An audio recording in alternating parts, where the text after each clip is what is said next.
Welcome to Electoral College headquarters. In this video, we are going to drill down on Trump's victory and crushing the blue wall. This was supposed to be the election that Vice President Harris sustained that blue wall, held that blue wall.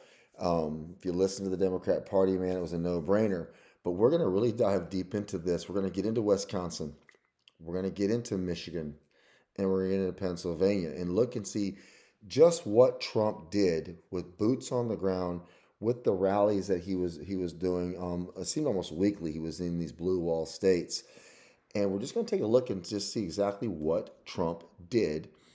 Break it down by some of the more specific counties that were very important in his win on November 4th. No, excuse me, November 5th of 2024. But I want to start with Pennsylvania. Trump won Pennsylvania by 120,000 votes, so he really blew it out of the water. 1.7 percentage votes. If we go into the day of the election, let's go to these polls. It's just massive. You look here, you see 25 polls, and it was a dead heat, about 48.2 to 48.2. You see the result. Trump won by about a point and a half, a little more than a point and a half, by 120,000 votes. But I want to go back and look at what he did in some of these very important counties. We're going to get right over here to where Pittsburgh is located at Allegheny County. The vice president, she won this resoundingly, 25 percentage points. Won it by 150, about 146,000 votes. But let's take a look at something here. Trump pulled in 39.4% in Allegheny County. Now that's Pittsburgh, okay? Let's jump back and take a look at what Biden did back in 2020. Trump's at 39%, 282,000. 39%, 282,000 against Harris, almost a half a percentage point, okay? Several thousands of more votes in that very important county. Let's go down here into the Philadelphia area. Now, Trump took a thump in here, 20%, about 144,000 votes. But let's go back to what happened with Biden in 2020. Look at Trump. Trump pulled this 2% more.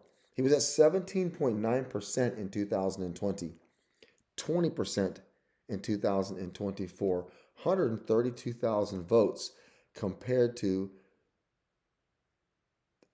144,000. That's a massive turnaround. I mean, when you look at those numbers, Trump pulling 2% more of the vote in a very, very Democratic based county. And if you go here, I mean, we can move up here to Montgomery County, same kind of thing, Chester County, but back to Pittsburgh, Allegheny County. This is the result of the black male vote, 24 to 45. You go back and watch my videos, you'll hear me emphasize that over and over and over again.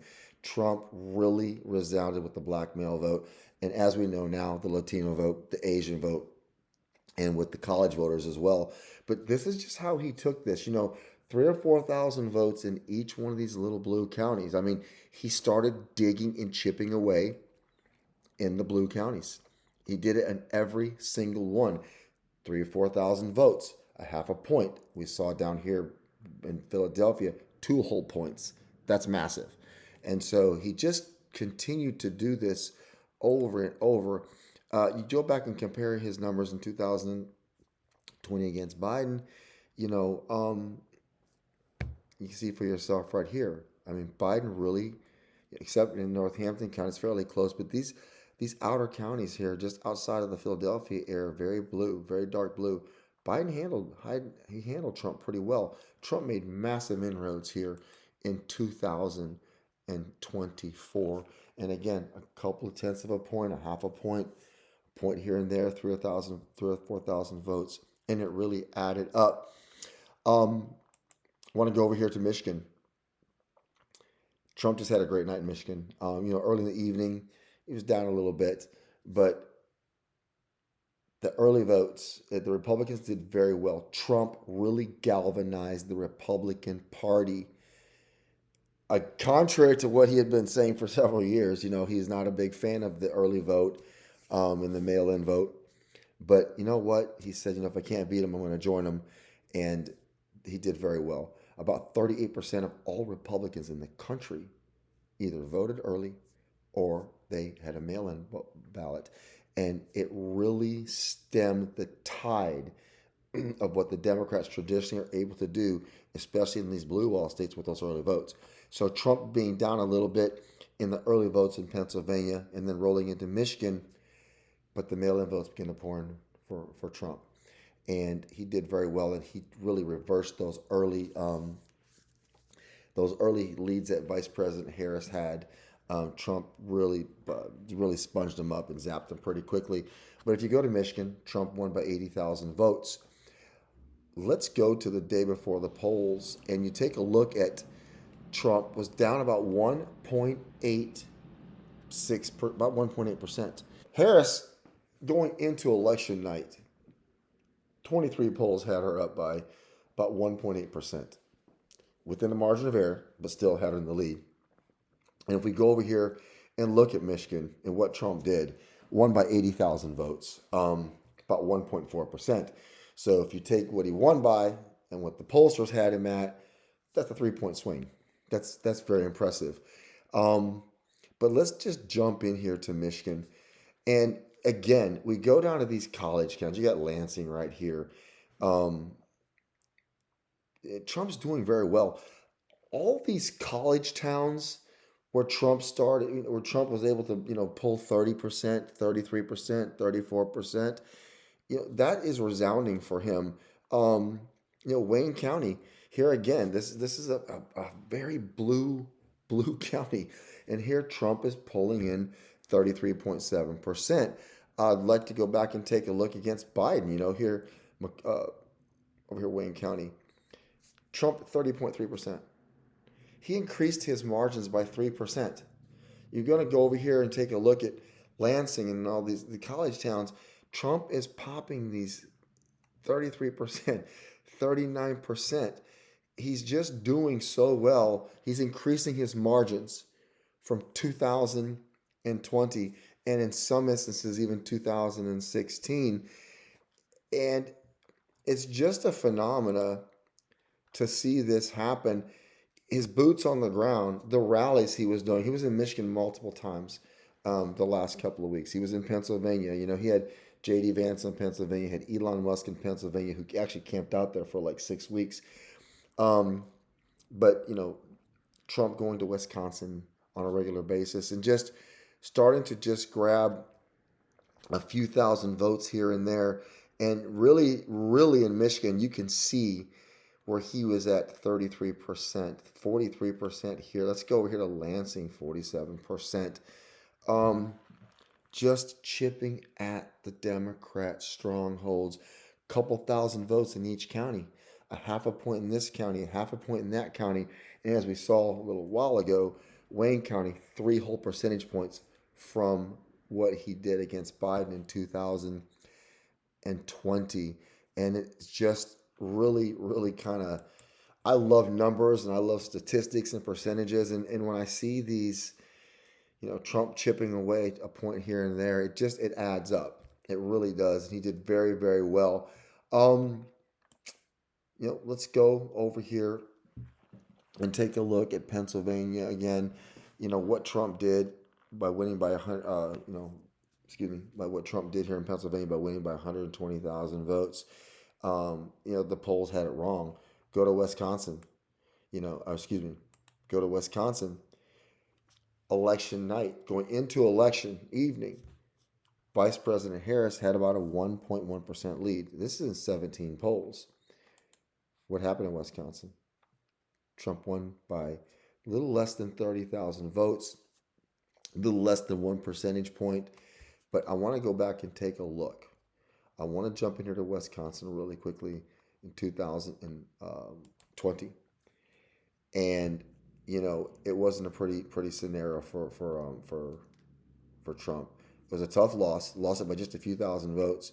But you go into Milwaukee County, Trump was at 29.3%, about 130,000 votes. And then obviously Madison is a huge pot of gold for the Democrats, Dane County. And so, how is Trump going to fare? How is Trump going to better his results in Iowa County, which is a small county, but Madison, Dane County, Milwaukee, and then you get right here around Dane and Madison.